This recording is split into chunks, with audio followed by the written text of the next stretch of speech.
Rachel എന്ന് പറയുന്ന സുന്ദരിയായിട്ടുള്ള ഒരു പെണ്ണ് ഒരു ബ്യൂട്ടി ഫോട്ടോഷൂട്ടിന് പോകാൻ വേണ്ടിയിട്ട് ബസ്സിൽ വന്നിരിക്കുകയാണ്.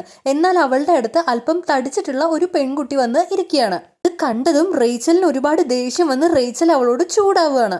നീ ആരോട് ചോദിച്ചിട്ടാ എൻ്റെ അടുത്ത് വന്നിരുന്നത്? നിനക്കിരിക്കാൻ ഇതുപോലത്തെ 2 സീറ്റ് വേണം എന്നൊക്കെ പറഞ്ഞ് അവളെയും അവളുടെ ബോഡീനെയും കളിയാക്കുകയാണ് ഈ റേച്ചൽ. അപ്പൊ തടിച്ച പെൺകുട്ടി പറയുന്നുണ്ട്, വേറെ സീറ്റില്ലാത്തോണ്ടാണ് ഞാൻ ഇവിടെ ഇരുന്നത്, തൽക്കാലം ഒന്ന് അഡ്ജസ്റ്റ് ചെയ്യണം എന്നൊക്കെ. അപ്പൊ ഇവള് കൂടുതലായിട്ട് ഇവളെ കളിയാക്കുകയും എന്നെപ്പോലുള്ള ഒരാളുടെ അടുത്ത് നിന്നെപ്പോലെ തടിച്ചായിട്ടുള്ളൊരു പെണ്ണ് ഇരിക്കരുതെന്നൊക്കെ പറഞ്ഞ് ഇവളെ വല്ലാതെ വിഷമിപ്പിക്കുകയാണ്. എന്നിട്ട് ഡ്രൈവറോട് പറയുകയാണ്, എനിക്ക് ഇവളുടെ അടുത്തിരിക്കാനായിട്ട് ഒട്ടും താല്പര്യമില്ലാന്ന്. ഇതൊക്കെ കേൾക്കുമ്പോൾ ഈ പെൺകുട്ടിക്ക് ഒരുപാട് വിഷമമായിട്ട് അവളെ കൺവിൻസ് ചെയ്യാൻ നോക്കുകയാണ്. പക്ഷേ ഈ ഡ്രൈവറോട് ഇവള് ഭയങ്കര റൂഡായിട്ട് പറയുകയാണ്, എനിക്കിവിടെ ഒരിക്കലും ഇരിക്കാൻ പറ്റില്ല എന്ന്. അങ്ങനെ ഡ്രൈവർ വേറെ ഏതെങ്കിലും സീറ്റ് അവൈലബിൾ ആണോ എന്ന് അവിടെ ഉള്ളവരോട് ചോദിക്കുകയാണ്. ഈ വയസ്സായ ആൾ പറയാണ്, ഞാൻ എൻ്റെ ഭാര്യയ്ക്ക് വേണ്ടി റിസർവ് ചെയ്തതാണ് ഈ സീറ്റിൽ അവളോട് വന്ന് ഇരുന്നോളാൻ വേണ്ടിയിട്ട്. കേട്ടതും റേച്ചൽ ആ സീറ്റിലോട്ട് ഇരിക്കാൻ പോയതും ആ വയസ്സായ ആൾ പറയാണ്, ഞാൻ നിന്നെ അല്ല വിളിച്ചത്, അവളെയാണ്. നിന്നെ പോലെ ഒരുത്തരുടെ അടുത്ത് അവൾ ഇരിക്കാൻ ഒട്ടും അർഹതയല്ല എന്ന് പറഞ്ഞ് ആ തടിച്ച പെൺകുട്ടിയെ അങ്ങോട്ടേക്ക് വിളിച്ച് ഇരുത്തുകയാണ്. ഇത് കേട്ടതും ആ പെൺകുട്ടിക്ക് ഒരുപാട് സന്തോഷമാവാണ്. കാരണം ഇത്രയും മോശമായിട്ട് അവളോട് പെരുമാറുമ്പോഴും അവളോട് ഏറ്റവും നല്ല രീതിയിലല്ലേ ആ വയസ്സായ ആൾ പെരുമാറിയിട്ടുണ്ടായത്. എന്നാൽ ഇതൊക്കെ കണ്ട് ദേഷ്യം വന്ന് റേച്ചൽ പറയണം, നിങ്ങൾക്ക് എന്താ ആ തടിച്ചിയെ ഇത്രക്കേറെ ഇഷ്ടമായോ എന്നൊക്കെ ചോദിച്ച് അയാളെയും കളിയാക്കുകയാണ്. ഇത് കേട്ട വയസ്സായ ആൾ പറയാണ്, നാളെ നിന്റെ ശരീരം ഇതുപോലെ ഒരിക്കലാകും, അന്നേരം നീ കണ്ണാടി നോക്കുമ്പോൾ പേടിച്ചു പോകരുതെന്ന്. റേച്ചൽ ഓവർ കോൺഫിഡൻസിൽ പിന്നെ എനിക്ക് ഇങ്ങനെയൊന്നും വരില്ലെന്ന് പറഞ്ഞ് ആ ബസ്സിൽ കയറി കിടന്ന് ഉറങ്ങുകയാണ്. അങ്ങനെ അവളുടെ ഫോട്ടോഷൂട്ട് നടക്കുന്ന സ്ഥലത്തോട്ട് എത്തി കണ്ണു തുറന്ന് നോക്കുമ്പോഴത്തേക്കും അവളുടെ ശരീരമാകെ തടിച്ച പെൺകുട്ടിയുടെ ശരീരപ്രകൃതിയിലോട്ട് അവൾ മാറിയിട്ടുണ്ടാവും.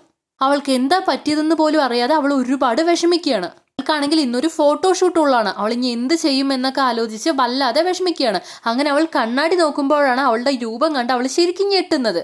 അപ്പോഴാണ് ആ വയസ്സായ ആള് പറഞ്ഞ കാര്യം അവൾ ഓർക്കുന്നത്. അവൾക്കാണെങ്കിൽ ഇനി എന്ത് ചെയ്യണമെന്ന് അറിയാതെ വിഷമിച്ച് നിൽക്കുകയാണ്. അപ്പോഴാണ് അവളുടെ ഫോട്ടോഗ്രാഫർ അവളെ വിളിച്ചിട്ട് വേഗം വരാനായിട്ട് പറയുന്നത്. അവൾ ചോദിക്കുകയാണ്, സമയം ഒന്ന് നീട്ടി തരാൻ പറ്റുമോ എന്ന് ചോദിക്കുമ്പോൾ ആള് പറയുകയാണ്, അതൊന്നും പറ്റില്ല, നീ എത്രയും പെട്ടെന്ന് ഇവിടെ വന്നില്ലെങ്കിൽ നീ ഫീൽഡ് ഔട്ട് ആയി പോകുമെന്ന്. അങ്ങനെ അവൾ ആ ശരീരം വെച്ച് തന്നെ അങ്ങോട്ടേക്ക് പോവുകയാണ്. അവിടെ എത്തിയതും അവിടെയുള്ള എല്ലാവരും അവളെ നോക്കി കളിയാക്കുകയാണ്. ഈ ശരീരം വെച്ചിട്ടാണോ നീ ഒരു മോഡലാവാൻ പോകുന്നതെന്നൊക്കെ പറഞ്ഞ് എല്ലാവരും കൂടെ കളിയാക്കുകയാണ്. ഫോട്ടോഗ്രാഫർ അവളെ കണ്ടതും ഞെട്ടിയിട്ട് അവളോട് പറയുകയാണ്, നീ ഇങ്ങനെയൊന്നല്ലല്ലോ ഫോട്ടോ അയച്ചത്, വേറെ ആരുടെയോ ഫോട്ടോ അയച്ച് നീ ഞങ്ങളെ പറ്റിക്കായിരുന്നു എന്നൊക്കെ ചോദിച്ച് അവളോട് ചൂടാവുകയാണ്. അപ്പൊ അവള് പറയാണ്, നിങ്ങൾ വലിയ ഫോട്ടോഗ്രാഫർ അല്ലേ, നിങ്ങൾ വിചാരിച്ചാൽ എന്റെ നല്ല ഫോട്ടോസ് ഒക്കെ എടുത്തൂടെ, ദയവ് ചെയ്ത് എന്റെ ജീവിതം നശിപ്പിക്കരുതെന്നൊക്കെ പറഞ്ഞ് അവൾ അയാളോട് ബെഗ് ചെയ്യാണ്. അവസാനം അയാൾക്ക് ദയ തോന്നിയിട്ട് അയാൾ പറയണം, ഓക്കെ ഞാൻ ഫോട്ടോ എടുക്കാമെന്ന് പറഞ്ഞ് അവളുടെ ഫോട്ടോസ് എടുക്കുകയാണ്. അവൾ പല മോഡലുകളിൽ നിന്നുവെങ്കിലും അയാൾക്ക് അതൊന്നും ഇഷ്ടാവുന്നില്ല. എന്നാലും അയാൾ ഫോട്ടോ ഒക്കെ എടുത്തുകൊണ്ടിരിക്കുകയാണ്.